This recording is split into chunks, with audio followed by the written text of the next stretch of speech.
स्त्रीबीज तस्करी प्रकरणातली एक अपडेट समोर येते। नाशिकमधल्या मालती IVF सेंटर मनपाकडून आता सील करण्यात आलंय आणि आरोपी डॉक्टर अमोल पाटीलला 5 दिवसांची पोलीस कोठडी सुनावण्यात आली आहे। अमोल पाटीलच्या चौकशीमध्ये स्त्रीबीज तस्करी प्रकरणात मोठा खुलासा होण्याची शक्यता आहे।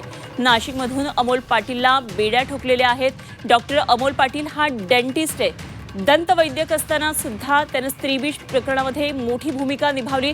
त्याने मास्टर माइंड या प्रकरणाचं त्याला म्हटलं जातंय। नाशिकमधला मालती IVF सेंटर तो चालवत होता। मनपाकडून आता हे IVF सेंटर सील करण्यात आलंय। आरोपी डॉक्टर अमोल पाटीलला 5 दिवसांची पोलीस कोठडी सुनावण्यात आली आहे। आता पाटीलच्या चौकशीमध्ये स्त्रीबीज तस्करी प्रकरणामध्ये आणखी काही महत्त्वाचे धागेदोरे पुढे येण्याची शक्यता वर्तवण्यात येते।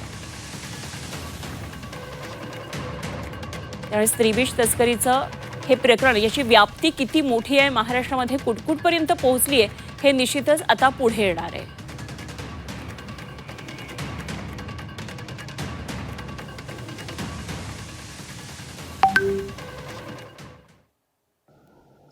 बदलापूर येथील अवैध स्त्रीबीज विक्री प्रकरणी डॉक्टर अमोल पाटील याला नाशिकमधून ताब्यात घेण्यात आलेलं आहे। आज डॉक्टर अमोल पाटीलला कोर्टात हजर करण्यात येईल।